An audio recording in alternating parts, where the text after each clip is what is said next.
What is the mainstream Republican opinion about Ukraine? And how big is this issue going to be, the issue of the war, in the 2024 election?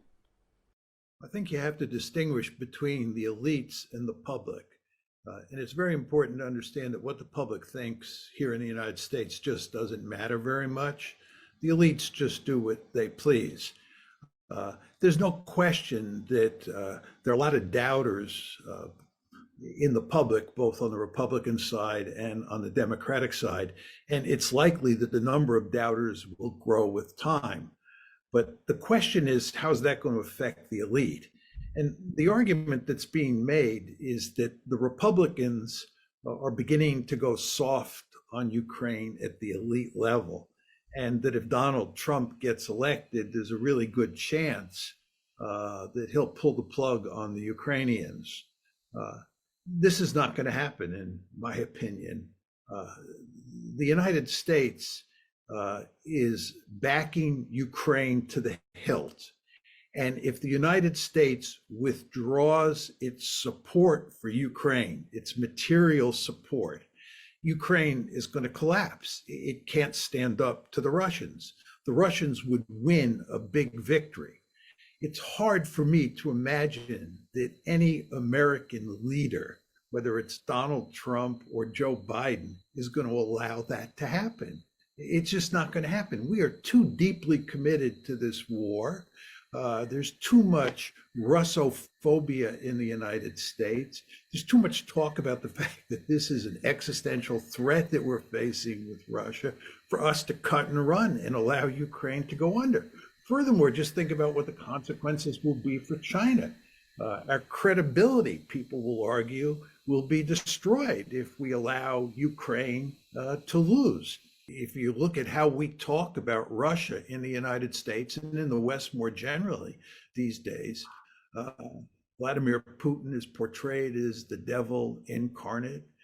There's extreme Russophobia in the land. And the Biden administration and the establishment, foreign policy establishments in the West more generally, have done a brilliant job of propagandizing this war.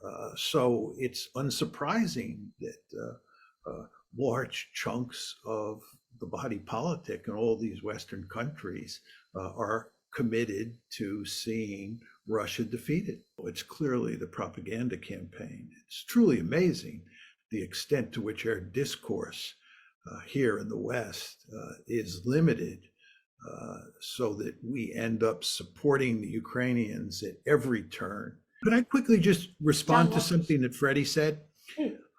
I think he's exactly right that Trump views himself as a deal maker, and he thinks that he can move in here and he can talk to Putin, he can talk to Zelensky, he can use pressure on Zelensky, and he can cut a deal.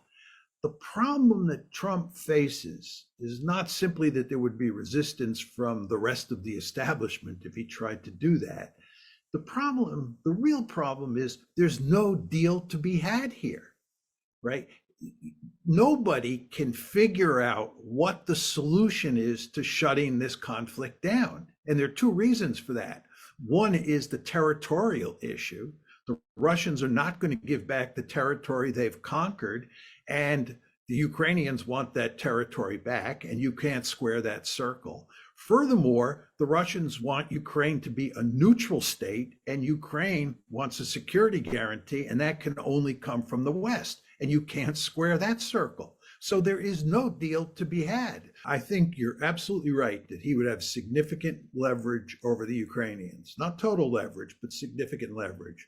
But I don't believe he'd have any leverage over the Russians. The Russians don't trust the Americans, whether it's Trump or Biden, as far as they can throw them. And the Russians have a deep-seated interest in taking as much of Ukraine as they can and turning the remaining part of Ukraine into a dysfunctional rump state. And promises from Donald Trump that they'll work out some sort of meaningful deal and therefore the Russians can make concessions is not going to wash. The Russians no longer trust us, and they shouldn't trust us.